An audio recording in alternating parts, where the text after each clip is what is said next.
여러분은 지금 이 순간 혹시 이런 생각을 하고 계시진 않으신가요? 내일도 오늘처럼 살 수 있을까? 언제까지 이렇게 건강할 수 있을까?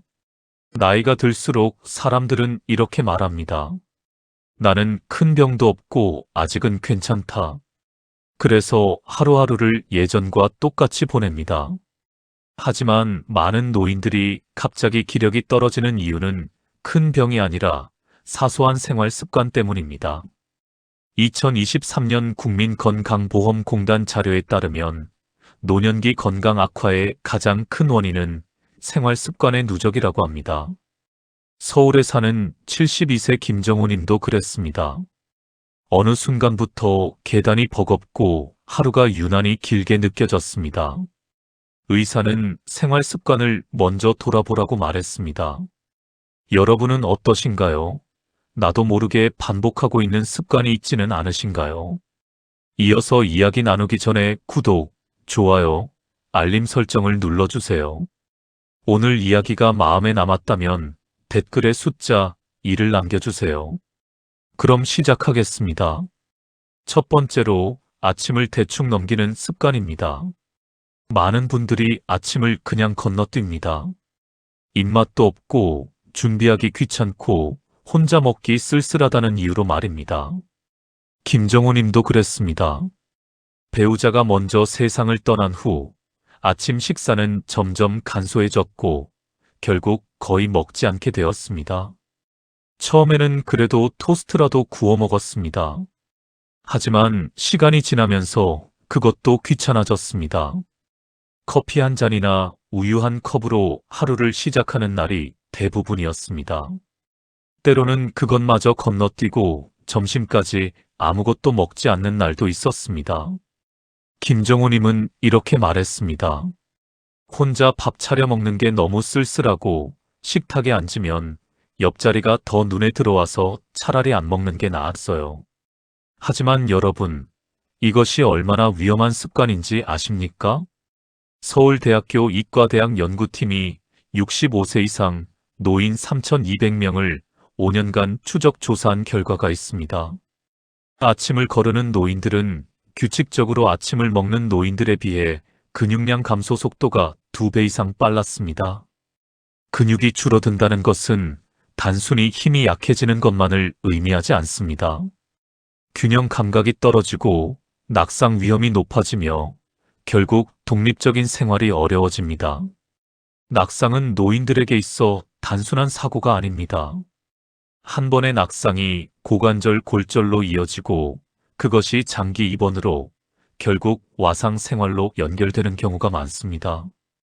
통계를 보면 더욱 놀랍습니다. 65세 이상 노인이 고관절 골절로 입원하면 1년 내 사망률이 20%에 달한다고 합니다. 그리고 그 시작이 바로 근육량 감소, 즉 아침을 거르는 습관에서 비롯되는 경우가 많습니다. 또한 아침을 거르면 혈당 조절에도 문제가 생깁니다. 밤새 공복 상태가 이어지고 아침까지 건너뛰면 점심 식사 후 혈당이 급격히 올라갑니다. 이런 혈당 변동이 반복되면 당뇨병 발생 위험이 높아지고 이미 당뇨가 있는 경우 관리가 더욱 어려워집니다. 의사는 김정우 님에게 이렇게 말했습니다. 아침을 거르면 하루가 아니라 몇 년을 잃을 수 있습니다. 지금 당장은 괜찮아 보여도 이 습관이 5년, 10년 쌓이면 돌이킬 수 없는 상태가 됩니다. 아침 식사는 노년기 근육 유지와 하루 에너지의 출발점입니다. 밤새 공복 상태였던 우리 몸은 아침에 영양을 공급받아야 제대로 작동합니다. 특히 단백질이 중요합니다. 노년기에는 근육을 만드는 능력이 젊었을 때보다 현저히 떨어집니다. 그래서 같은 양의 단백질을 먹어도 근육으로 전환되는 효율이 낮습니다. 따라서 매 끼니마다 충분한 단백질을 섭취하는 것이 매우 중요합니다. 계란 한 개에는 약 6g의 양질의 단백질이 들어 있습니다. 두부 한 모에는 약 10g, 생선 한 토막에는 약 15g의 단백질이 있습니다. 이 중 하나만이라도 아침에 먹으면 근육 유지에 큰 도움이 됩니다. 여기에 밥 한 공기와 김치, 나물 반찬 한 가지만 더해도 훌륭한 아침 식사가 됩니다. 꼭 복잡한 음식일 필요는 없습니다. 전날 저녁에 밥을 조금 더해서 냉장고에 넣어두었다가 아침에 전자레인지에 데워 먹으면 됩니다. 계란은 삶아두면 5일 정도 보관할 수 있으니 한 번에 여러 개 삶아두는 것도 좋습니다. 김정우님은 의사의 조언을 따라 매일 아침 7시에 간단한 식사를 시작했습니다. 처음엔 억지로 먹는 느낌이었습니다. 입맛도 없고 식탁에 앉는 것 자체가 힘들었습니다. 하지만 의사가 말했습니다. 처음 2주만 참고 해보세요. 몸이 적응하면 자연스럽게 아침에 배가 고파질 겁니다. 정말 그랬습니다. 2주가 지나자 아침이 되면 자연스럽게 배가 고팠고 식사를 하고 나면 몸이 한결 가벼워지는 것을 느낄 수 있었습니다. 오전 시간에 기력이 생기고 집안일을 할 때도 힘이 덜 들었습니다. 전에는 설거지만 해도 힘들어서 중간에 쉬어야 했는데 이제는 연속으로 할 수 있게 되었습니다. 장을 보러 나갈 때도 예전처럼 힘들지 않았고 오히려 시장을 구경하는 재미가 생겼습니다. 3개월 후 병원에서 검사를 받았을 때 근육량이 실제로 증가한 것으로 나타났습니다. 체중계의 숫자는 거의 변하지 않았지만 체성분 분석 결과 근육량은 늘고 지방량은 줄어든 것입니다. 더 놀라운 것은 혈압과 혈당 수치도 개선되었다는 점입니다. 의사는 이렇게 말했습니다. 아침 식사를 규칙적으로 하신 것만으로도 이렇게 많은 변화가 생겼습니다. 이제 다른 습관들도 하나씩 개선해 보세요. 아침을 챙기는 것은 거창한 건강관리가 아닙니다. 생존에 가까운 습관입니다. 두 번째로 하루 종일 거의 움직이지 않는 생활입니다. 경기도에 사는 74세 이영숙님의 하루는 이렇습니다. 아침에 일어나 화장실을 가고 거실 소파에 앉아 텔레비전을 켭니다. 아침 뉴스를 보고 그대로 아침 연속극을 봅니다. 점심은 간단히 라면이나 냉동식품으로 해결하고 다시 소파로 돌아갑니다. 낮 시간에는 예능 프로그램을 보거나 스마트폰으로 유튜브를 봅니다. 저녁 식사 후에도 텔레비전 앞에서 하루가 끝납니다. 화장실 갈 때와 식사 준비할 때를 제외하면 거의 움직이지 않습니다.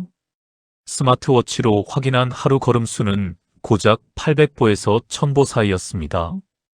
이영숙님은 이렇게 말했습니다. 나가면 피곤하고 무릎도 아프고 집에 있는 게 제일 편해요. 날씨가 추우면 감기 걸릴까봐 걱정되고 더우면 땀 흘리기 싫고 비 오면 미끄러질까봐 무서워요. 그냥 집에 있으면 안전하고 편하잖아요. 처음에는 정말 그랬습니다.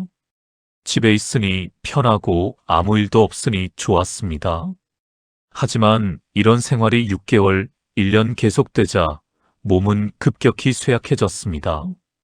계단은 물론이고 평지를 걷는 것조차 힘들어졌고 조금만 걸어도 숨이 금방 차올랐습니다. 마트까지 5분 거리인데 중간에 2번이나 쉬어야 했습니다. 무릎도 더 아파졌고 허리도 자주 결렸습니다. 심지어 화장실에서 일어날 때도 휘청거려서 벽을 잡아야 했습니다.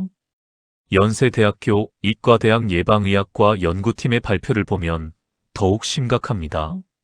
하루 걷는 시간이 30분 미만인 노인은 1시간 이상 걷는 노인에 비해 5년 내 사망 위험이 40% 높았습니다. 또 다른 연구에서는 하루 걸음수가 4000보 미만인 노인이 8000보 이상 걷는 노인에 비해 심혈관 질환 발생률이 2배 이상 높았습니다. 움직이지 않으면 근육이 빠르게 손실됩니다. 한 연구에 따르면 노인이 침대에 누워만 있으면 하루에 1%의 근육이 사라진다고 합니다. 일주일이면 7%, 한 달이면 거의 30%의 근육을 잃는 것입니다. 한 번 잃은 근육을 다시 만드는 것은 매우 어렵습니다. 특히 노년기에는 근육을 만드는 능력이 크게 떨어져 있기 때문에 잃지 않는 것이 가장 중요합니다. 심폐 기능도 약해집니다. 움직이지 않으면 심장이 약해지고 폐활량이 줄어들며 혈액순환이 나빠집니다. 계단을 오르기 힘든 것은 다리 근육만의 문제가 아닙니다. 심장과 폐가 충분한 산소를 공급하지 못하기 때문입니다. 혈액순환이 나빠지면 손발이 차가워지고 부종이 생기며 상처가 잘 낫지 않습니다. 당뇨, 고혈압, 심혈관 질환의 위험도 급격히 증가합니다. 움직이지 않으면 혈당 조절이 어려워지고 혈압이 올라가며 혈관에 찌꺼기가 쌓입니다. 그렇다고 매일 헬스장에 가거나 등산을 하라는 말이 아닙니다.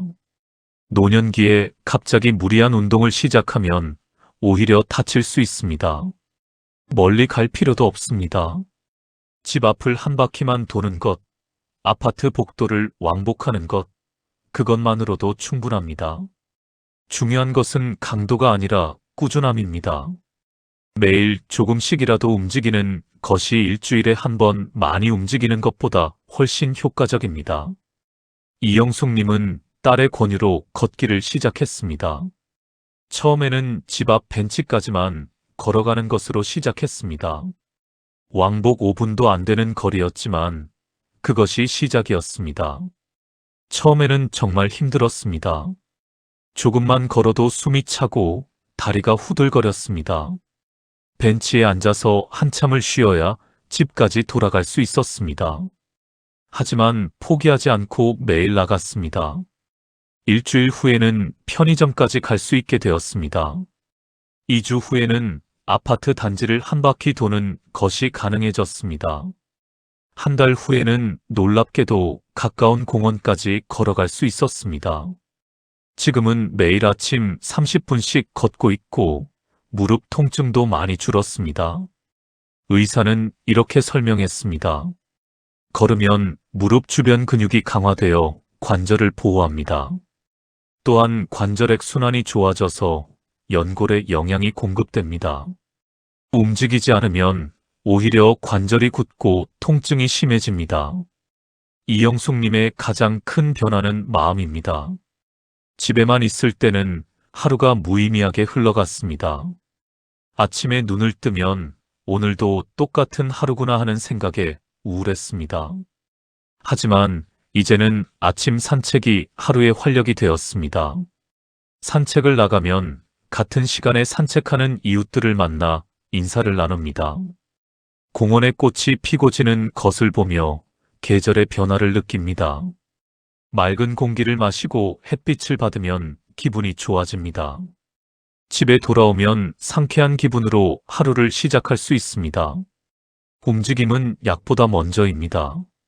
하루 10분, 집 앞 한 바퀴면 충분합니다. 세 번째로 아파도 나이 탓으로 넘기는 태도입니다.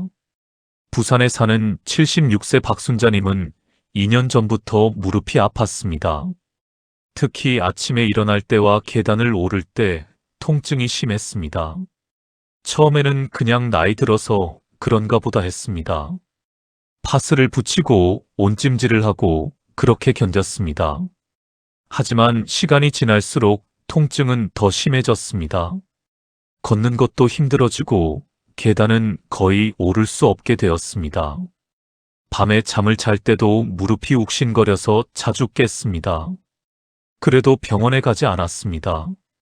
나이 들면 다들 그렇지 뭐, 이웃 할머니들도 다 아프다던데 병원 가봤자 나이 때문이라고 할 거야. 게다가 병원비도 부담스러웠습니다. 자식들에게 걱정 끼치기도 싫었습니다.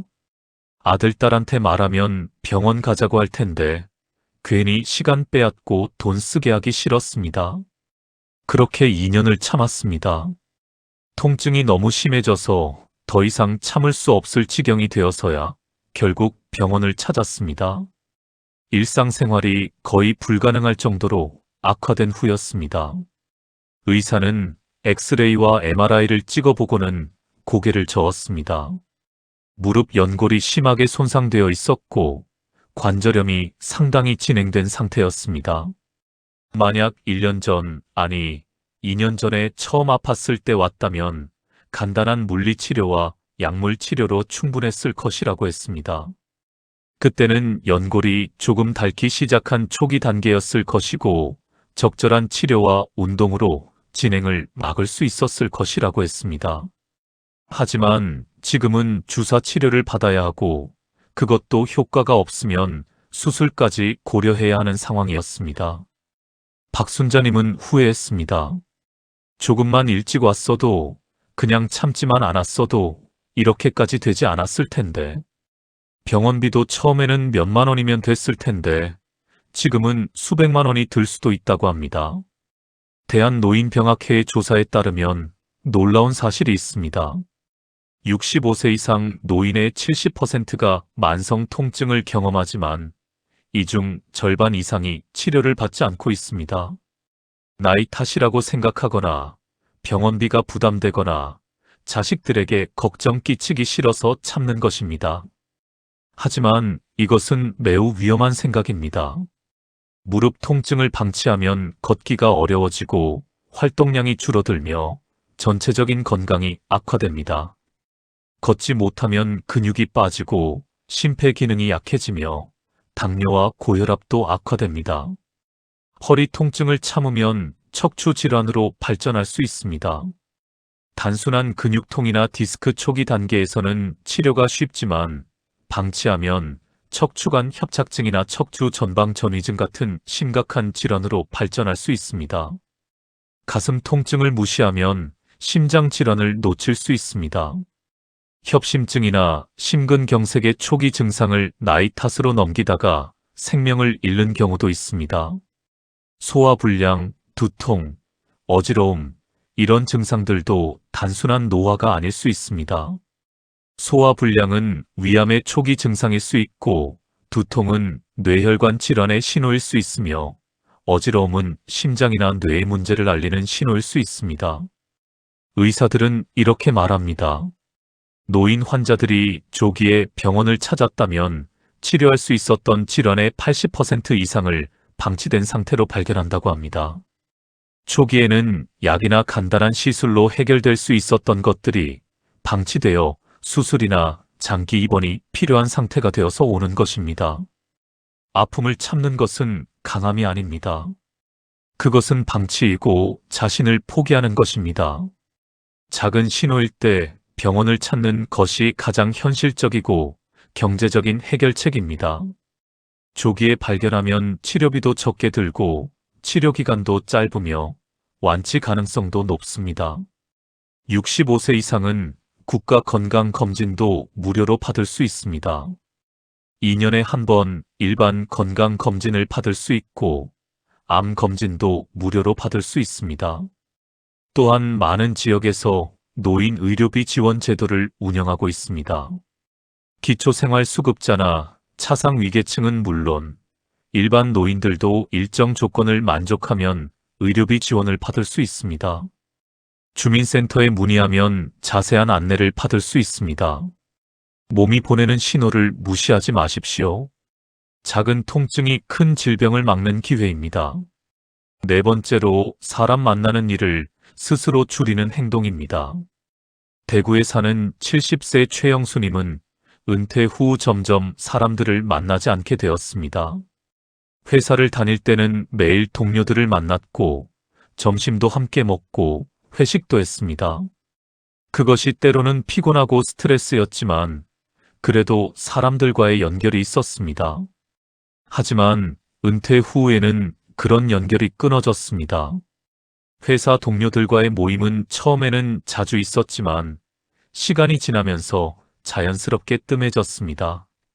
각자 바쁘기도 하고 모이면 회사 이야기만 나오는 것도 지겹고 점점 만날 이유가 없어졌습니다. 동네 친구들도 하나둘 연락이 뜸해졌습니다. 건강이 안 좋아서 나오지 못하는 친구도 있었고 자식들 집으로 간 친구도 있었고 아예 다른 지역으로 이사 간 친구도 있었습니다. 처음에는 괜찮았습니다. 혼자 있는 게 편하고 누구 눈치 볼 필요도 없고 하고 싶은 것만 하면 되니까요. 아침에 늦게까지 자도 되고 하루 종일 잠옷 바람으로 있어도 되고 먹고 싶은 것만 먹어도 됩니다. 누가 뭐라 할 사람도 없고 신경 쓸 일도 없습니다. 하지만 시간이 지나면서 이상한 변화가 찾아왔습니다. 말수가 줄어들고 웃는 일이 거의 없어졌습니다. 하루 종일 말 한마디 하지 않는 날도 많았습니다. 가끔 집에 전화가 오면 자신의 목소리가 낯설게 느껴질 정도였습니다. 전화벨이 울리는 것조차 귀찮게 느껴졌습니다. 누가 전화하면 무슨 일인가 싶어 불안하기도 하고 귀찮기도 했습니다.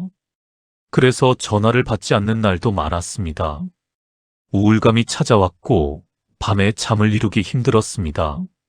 낮에는 멍하니 시간을 보내다가 밤이 되면 이상하게 잠이 오지 않았습니다. 잠자리에 누워서 이런저런 생각이 꼬리를 물고 외로움과 허무함이 밀려왔습니다. 하버드 대학교 이과대학이 80년 동안 진행한 성인 발달 연구가 있습니다. 1938년부터 시작된 이 연구는 724명의 남성을 평생 추적하며 무엇이 사람을 행복하고 건강하게 만드는지 연구했습니다. 이 연구는 인간의 행복과 건강을 좌우하는 가장 중요한 요인이 무엇인지 밝혀냈습니다. 놀랍게도 그것은 돈도 명예도 학력도 아니었습니다. 바로 좋은 인간관계였습니다. 연구 책임자는 이렇게 말했습니다. 좋은 관계는 우리를 더 행복하고 더 건강하게 만듭니다. 이것이 전부입니다. 특히 노년기에는 사회적 고립이 흡연만큼이나 치명적입니다. 고립된 노인은 그렇지 않은 노인에 비해 사망 위험이 50% 높고 치매 발생 위험은 60%나 높습니다. 또한 우울증, 불안장애, 심혈관 질환의 발생률도 크게 높아집니다. 왜 그럴까요? 사람을 만난다는 것은 단순히 시간을 보내는 것이 아닙니다. 대화를 나누면서 뇌가 활성화됩니다. 다른 사람의 이야기를 듣고 이해하고 반응하고 자신의 생각을 표현하는 과정에서 뇌의 여러 영역이 동시에 작동합니다. 이것이 치매 예방에 큰 도움이 됩니다. 웃으면서 스트레스 호르몬이 감소합니다. 친구와 만나 즐겁게 이야기하고 웃으면 코르티솔 같은 스트레스 호르몬이 줄어들고 엔도르핀 같은 행복 호르몬이 분비됩니다. 공감하면서 정서적 안정을 얻습니다. 누군가와 감정을 나누고 서로의 어려움을 이해하고 위로를 받으면 마음이 편안해집니다. 최영수님은 아들의 권유로 동네 경로당에 나가기 시작했습니다. 처음엔 정말 가기 싫었습니다. 어색하고 불편하고 모르는 사람들 사이에 끼어드는 것이 두려웠습니다. 첫날 갔을 때는 어색해서 1시간도 못 있고 나왔습니다. 하지만 아들이 계속 권유했고 일주일에 2번씩 나가다 보니 자연스럽게 친해지는 사람들이 생겼습니다. 같은 동네에 사는 분들이라 공통 화제도 많았고 나이대도 비슷해서 이야기가 잘 통했습니다. 함께 장기를 두고 차를 마시며 이야기를 나누는 시간이 점점 즐거워졌습니다. 누가 아프다는 소식을 들으면 함께 걱정하고 좋은 일이 있으면 함께 기뻐했습니다. 생일이 있는 사람이 있으면 간단하게 미역국이라도 끓여서 함께 먹었습니다. 3개월 후 최영수님의 표정은 완전히 달라져 있었습니다. 우울감은 사라졌고 밤에도 잘 잘 수 있게 되었으며 무엇보다 삶에 활력이 생겼습니다. 경로당 가는 날이 기다려지고 거기서 만나는 사람들이 소중해졌습니다. 사람과의 연결은 마음의 운동입니다. 한 달에 한 번 전화 한 통도 충분하고 일주일에 한 번 동네를 산책하며 이웃과 인사를 나누는 것도 좋습니다. 경로당, 복지관, 노인대학, 종교시설, 어디든 괜찮습니다. 중요한 것은 집 밖으로 나가서 사람들과 만나는 것입니다. 혼자가 편하다고 느껴질 때가 가장 위험한 순간입니다. 5번째로 수면 시간이 들쭉날쭉한 생활입니다. 인천에 사는 73세 윤미자님의 하루는 매일 다릅니다. 어제는 밤 11시에 잤는데 오늘은 새벽 2시가 넘어서야 잠이 들었습니다. 일어나는 시간도 제각각입니다. 어떤 날은 아침 6시에 눈이 떠지고 어떤 날은 오전 10시가 넘어서야 일어납니다.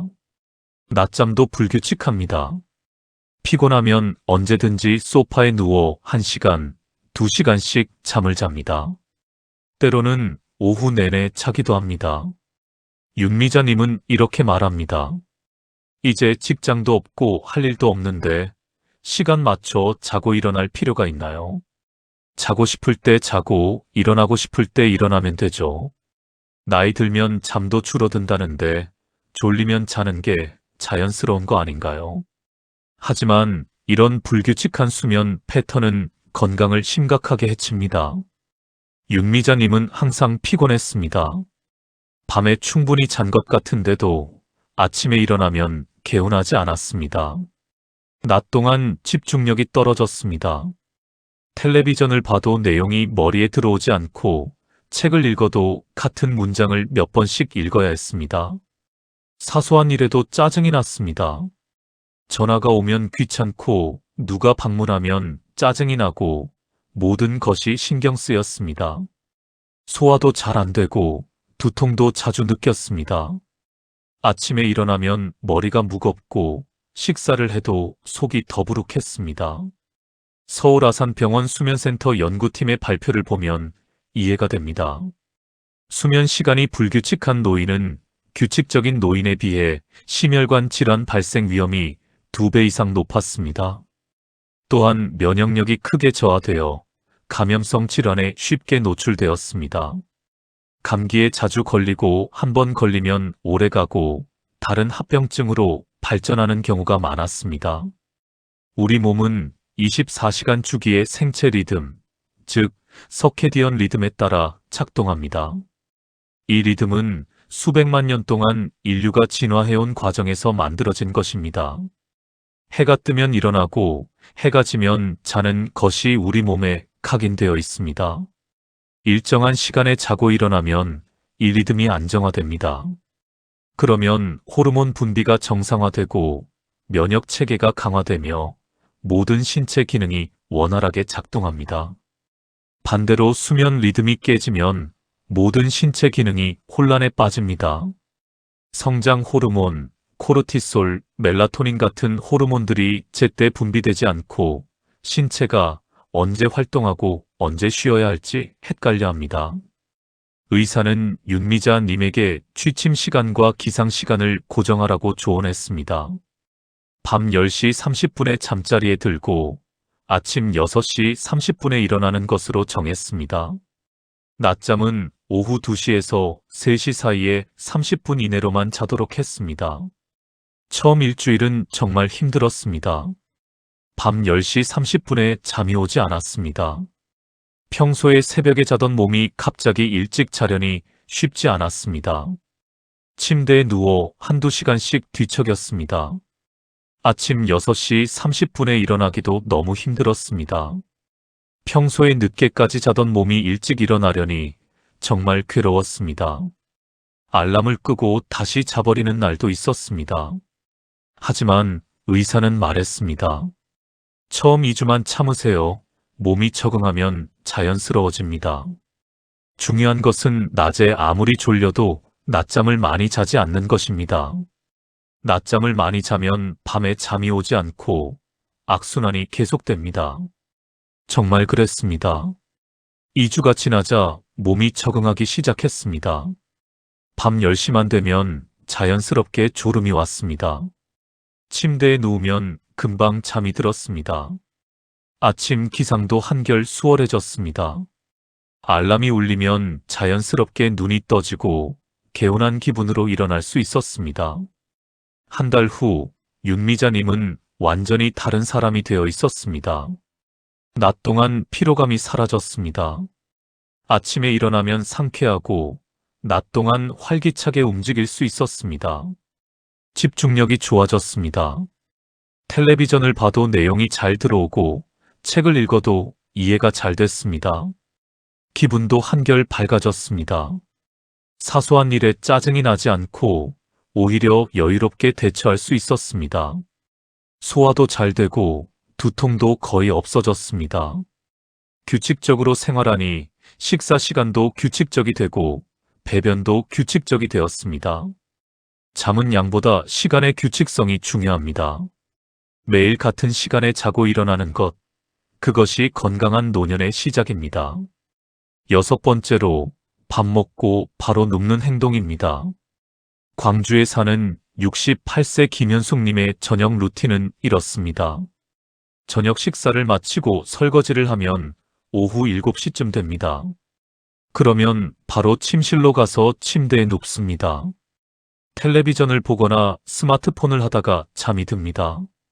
보통 9시쯤 잠이 들고 다음날 아침까지 거의 움직이지 않습니다. 편하고 자연스러운 일상처럼 보이지만 이것이 김현숙님의 건강을 조용히 해치고 있었습니다. 밤마다 속이 더부룩하고 소화가 잘 안 되었습니다. 저녁을 먹고 바로 누우니 음식이 제대로 소화되지 않는 느낌이었습니다. 가슴이 답답하고 신물이 올라오는 일도 잦았습니다. 특히 밤중에 갑자기 신물이 올라와서 깨는 일이 자주 있었습니다. 잠을 자도 개운하지 않고 아침에 일어나면 입이 쓰고 목이 따갑습니다. 입안이 씁쓸하고 목이 칼칼하고 기침도 자주 나왔습니다. 병원에서 위내시경 검사를 받았더니 역류성 식도염 진단을 받았습니다. 의사는 식후 바로 눕는 습관이 가장 큰 원인이라고 지적했습니다. 식사 후 바로 눕면 중력의 도움을 받지 못해 위산이 식도로 역류하기 쉽습니다. 우리 몸에는 위와 식도 사이에 괄약근이 있어서 위산이 올라오는 것을 막아줍니다. 하지만 나이가 들면 이 괄약근의 기능이 약해집니다. 그래서 눕거나 허리를 구부리면 위산이 쉽게 역류합니다. 특히 노년기에는 위와 식도 사이의 괄약근 기능이 크게 약해져 있어 더욱 위험합니다. 역류성 식도염은 단순히 불편한 것을 넘어서 여러 문제를 일으킵니다. 식도암의 위험을 높입니다. 위산에 지속적으로 노출된 식도 점막이 변형되면 발의 식도가 되고 이것이 식도암으로 발전할 수 있습니다. 만성 기침을 유발합니다. 역류한 위산이 기관지를 자극하면 기침이 계속 나옵니다. 천식을 악화시킵니다. 천식이 있는 사람은 역류성 식도염 때문에 증상이 더 심해질 수 있습니다. 수면 장애를 일으킵니다. 밤에 위산이 역류하면 잠에서 깨고 숙면을 취할 수 없습니다. 식후 바로 눕는 습관의 또 다른 문제는 근력 저하입니다. 저녁 식사 후부터 다음날 아침까지 12시간 이상 거의 움직이지 않으면 근육이 빠르게 손실됩니다. 특히 노년기에는 근육 합성 능력이 떨어져 있어 한 번 잃은 근육을 되찾기가 매우 어렵습니다. 또한 혈당 조절에도 문제가 생깁니다. 식사 후 바로 누우면 혈당이 급격히 올라가고 인슐린 저항성이 높아집니다. 이것이 반복되면 당뇨병 발생 위험이 증가합니다. 해결책은 간단합니다. 식후 10분에서 15분만 걸으면 됩니다. 집 안을 천천히 걷거나 날씨가 좋으면 집 앞을 산책하는 것만으로도 충분합니다. 이렇게 하면 여러 가지 좋은 효과가 있습니다. 소화가 잘 됩니다. 걸으면 위장 운동이 활발해져서 음식이 빨리 소화됩니다. 위산 역류를 막습니다. 직립 상태를 유지하면 중력의 도움으로 위산이 위에 머물러 있습니다. 혈당이 안정화됩니다. 식후 걷기는 혈당을 낮추는데 매우 효과적입니다. 숙면에 도움이 됩니다. 소화가 잘 되고 불편함이 없으니 잠을 잘 잘 수 있습니다. 김현숙님은 저녁 식사 후 아파트 복도를 10분간 걷는 것으로 시작했습니다. 처음엔 귀찮았습니다.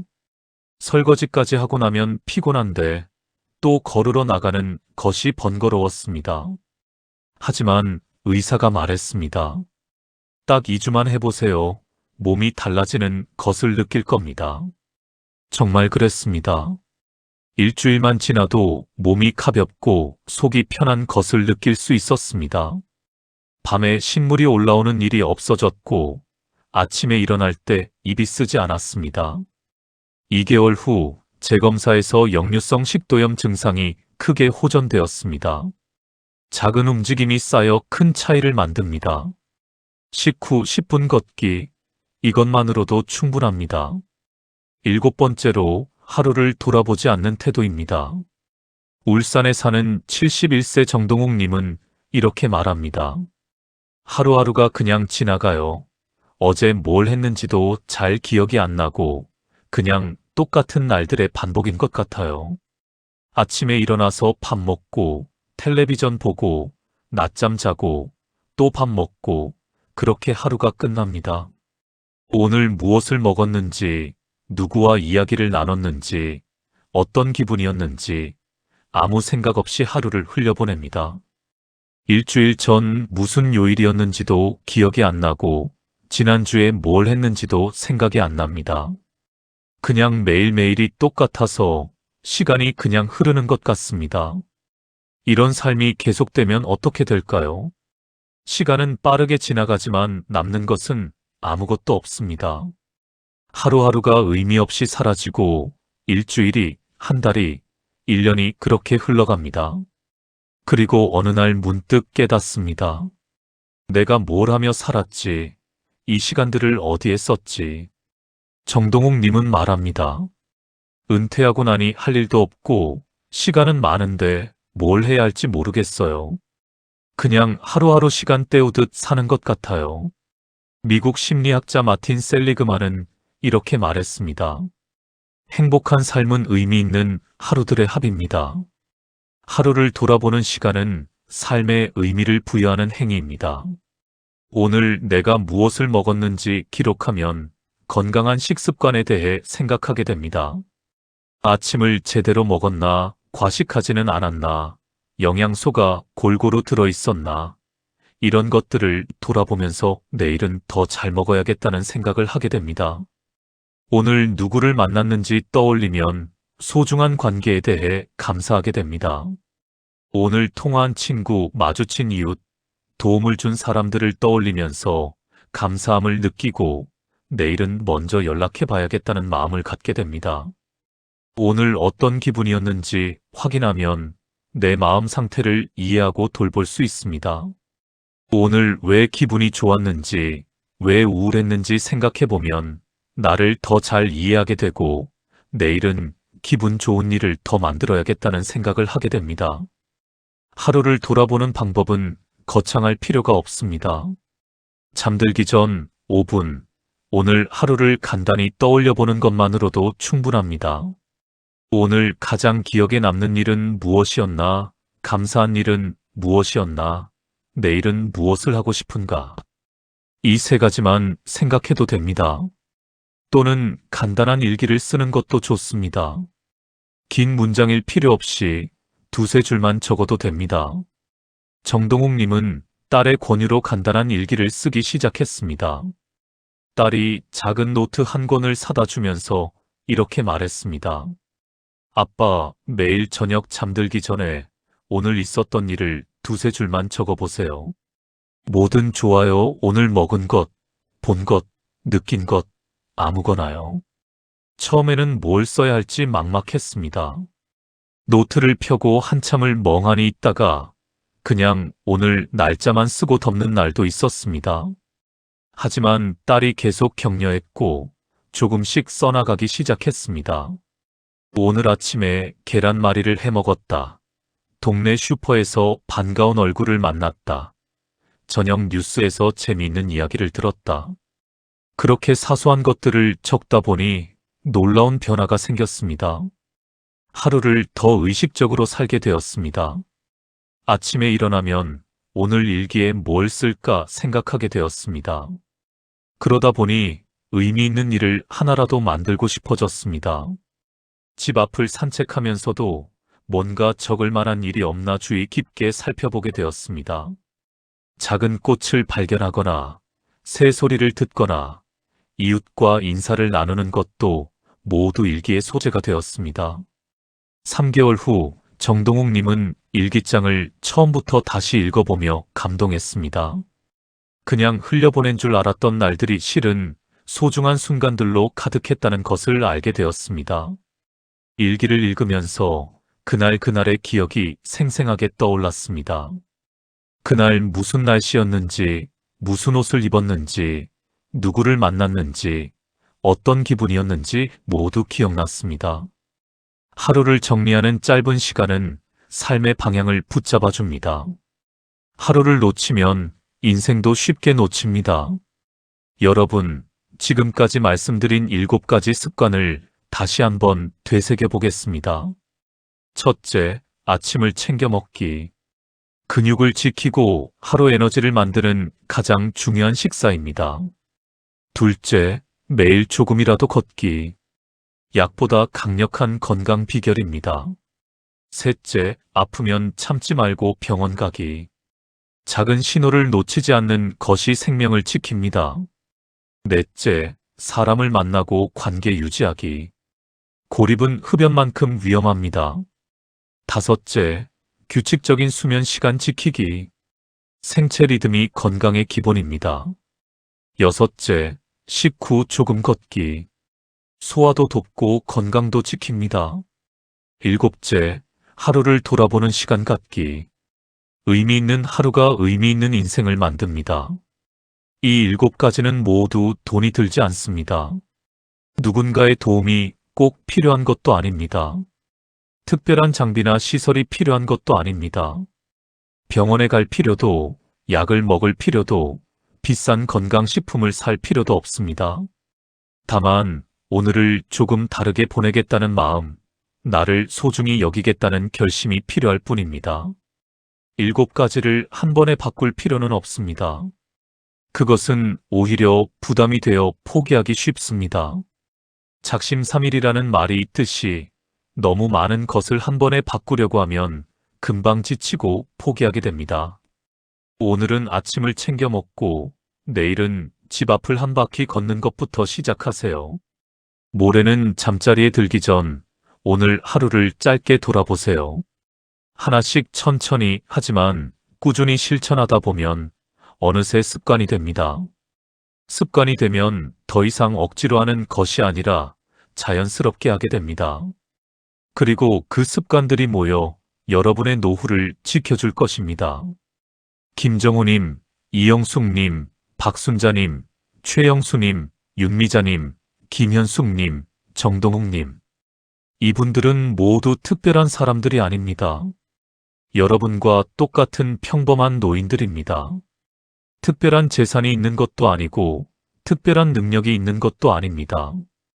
하지만 이분들은 작은 변화를 실천했고 그 결과 삶이 달라졌습니다. 여러분도 할 수 있습니다. 아니, 여러분은 이미 첫걸음을 내디뎠습니다. 이 영상을 끝까지 보신 것, 건강한 삶에 대해 관심을 갖고 계신 것만으로도 충분히 훌륭합니다. 많은 분들이 자신의 건강에 관심이 없거나 알면서도 실천하지 않습니다.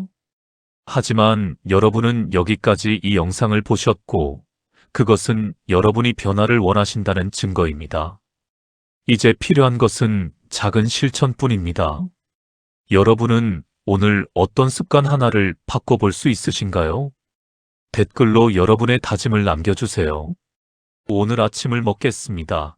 오늘 집 앞을 걷겠습니다. 오늘 잠자리에 들기 전 하루를 돌아보겠습니다. 어떤 다짐이든 좋습니다. 작은 다짐이 큰 변화를 만듭니다. 그리고 여러분의 다짐이 누군가에게 용기가 될 것입니다. 여러분의 댓글을 보고 다른 분들도 나도 해봐야겠다는 생각을 하실 겁니다. 서로가 서로에게 힘이 되고 격려가 되고 본이 되는 것입니다. 이 이야기가 도움이 되셨다면 구독, 좋아요, 알림 설정으로 함께 해주세요. 여러분의 건강하고 행복한 노후를 진심으로 응원합니다. 다음에도 노후를 지키는 조용하지만 중요한 이야기로 찾아뵙겠습니다. 감사합니다.